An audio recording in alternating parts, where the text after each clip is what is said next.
Oke,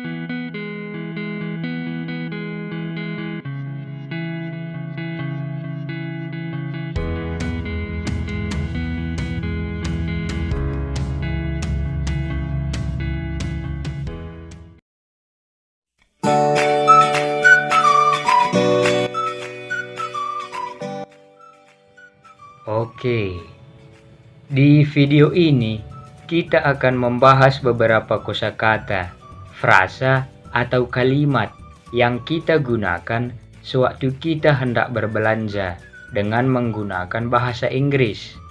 Apakah kalian tahu bagaimana membeli sesuatu dengan menggunakan bahasa Inggris? Bagaimana menanyakan harga dalam bahasa Inggris?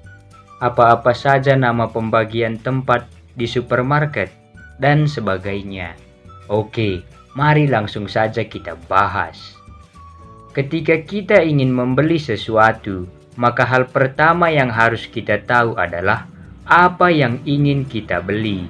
Misalnya gelas, piring, buku, baju, tas, boneka, dan seterusnya. Setelah kita tahu apa yang hendak kita beli, maka kita bisa berbicara ke si penjual begini. Do you have ... I'm looking for ... Isi titik-titik dengan sesuatu yang ingin kalian beli. Ingat, do you have merupakan kalimat tanya yang digunakan untuk bertanya apakah si penjual mempunyai apa yang kita inginkan atau tidak. I'm looking for merupakan kalimat yang memberitahu si penjual bahwa kita sedang mencari sesuatu. Contoh kalimat, do you have a bag for school? I'm looking for a bag for school. Do you have 5 dozen pens? I'm looking for 5 kilograms of sugar. I'm looking for a formal dress to wear to a wedding. Do you have a formal dress to wear to a wedding? Mudah dipahami ya? Kita lanjut. Ketika kita ingin menanyakan harga ke si penjual untuk barang yang kita beli, maka kita bisa mengatakan begini. How much is the ... How much are the ... Jika kita hanya membeli satu barang saja, maka gunakan how much is. Kalau kita membeli lebih dari satu barang, maka gunakan how much are. Contoh, how much is the book? How much are the books? Ingat, kita harus tahu aturan bagaimana berbelanja di suatu tempat. Jika di suatu tempat, si penjual yang mengambil barang untuk si pembeli, maka kita bisa menyampaikan apa-apa saja yang kita butuhkan dan bertanya, misalnya bertanya mengenai harga, kualitas barang, berapa diskonnya, dan sebagainya. Contoh tempat di mana si penjual yang mengambil barang untuk si pembeli antara lain warung, toko-toko kecil, dan seterusnya. Tapi apabila di suatu tempat si pembeli sendiri yang mengambil barang yang dia butuhkan, maka diusahakan jangan banyak bertanya, tapi kita cukup mengambil barang yang kita butuhkan lalu bayar ke kasir.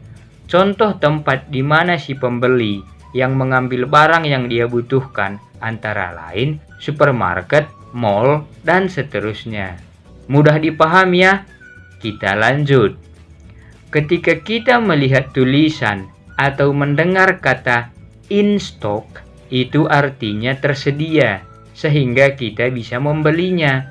Dan ketika kita melihat tulisan atau mendengar kata out of stock, itu artinya tidak tersedia, sehingga kita tidak bisa membelinya.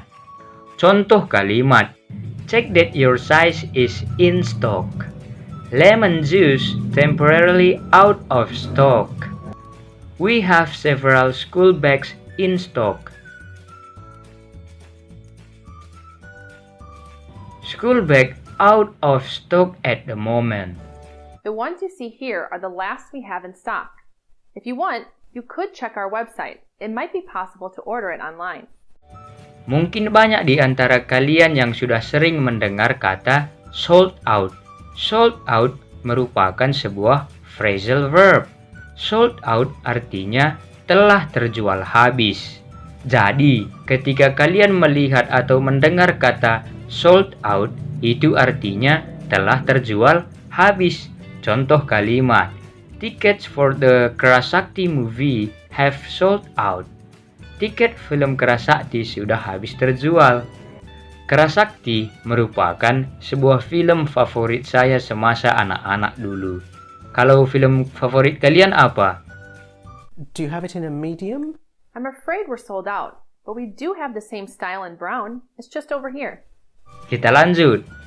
Ketika kita ingin memberitahu di mana kita membeli sesuatu kepada orang lain, maka perlu kita mengingat dua preposition ini. Yang pertama at. At digunakan untuk memberitahu tempat perbelanjaan yang langsung kita datangi, misalnya warung terdekat, Alfamidi, Indomaret, toko, dan sebagainya. Yang kedua on. On digunakan untuk memberitahu di mana kita membeli sesuatu melalui online, misalnya di Shopee, Lazada, Amazon, dan seterusnya. Contoh kalimat, I bought a book at Indomaret. I bought a book on Shopee.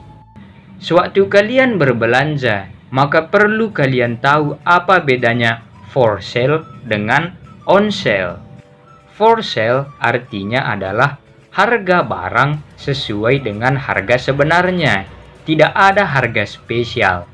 On sale artinya adalah harga barang lebih murah dari harga biasanya. Ada diskon. Contoh, these bananas are on sale. Itu artinya kalau kalian membeli pisang, kalian akan mendapat harga diskon. These bananas are for sale. Itu artinya kalau kalian membeli pisang, tidak ada harga yang spesial, alias harganya tetap. Mudah dipahami ya? Kita lanjut. Mari kita membahas beberapa nama pembagian tempat di tempat perbelanjaan yang lumayan besar, seperti supermarket dan mall. Di tempat perbelanjaan yang lumayan besar, seperti di supermarket dan mall, biasanya akan dibagi, yaitu mana tempat khusus untuk membeli buah-buahan dan sayur-sayuran, berbagai makanan siap saji, berbagai jenis produk berbahan dasar susu, berbagai jenis kue, dan sebagainya. Produce section adalah tempat di mana kita bisa membeli berbagai macam buah-buahan dan sayur-sayuran. Bulk section adalah tempat di mana kita bisa membeli sesuatu dengan jumlah yang besar, seperti kopi, gula, buah-buahan, biji-bijian, dan sebagainya. Yang ada di bulk section biasanya belum dibuat dalam kemasan, sehingga kita bisa membeli dengan jumlah yang banyak. Deli section adalah tempat di mana kita bisa membeli makanan yang sudah siap saji, seperti belut goreng, daging masak, sandwich, roti panggang, salad, dan masih banyak lagi. Di supermarket, kita juga bisa menemukan bakery. Bakery adalah tempat di mana kita bisa membeli berbagai macam donat, roti, dan kue. Dairy section adalah tempat di mana kita bisa membeli berbagai macam jenis produk susu, keju, yogurt, telur, dan sebagainya. Setelah siap berbelanja, maka now it's time to check out. Check out adalah proses di mana si pembeli melakukan pembayaran. Checkout counter bisa kita artikan sebagai meja kasir, yaitu di mana kita melakukan pembayaran untuk sesuatu yang kita beli. Mengenai belanja pakaian akan saya bahas di lain video, karena itu akan sangat menarik bila dibuat video tersendiri. Mungkin kalian punya pertanyaan, coba tulis di kolom komentar. Oke, cukup sekian pembahasan kita di video ini. Jika kalian belajar hal baru dari video ini, jangan lupa klik like dan subscribe-nya ya. Kalau ada materi bahasa Inggris yang kalian sulit untuk mengerti, kalian bisa tulis di kolom komentar, biar kita bahas di video berikutnya. See you!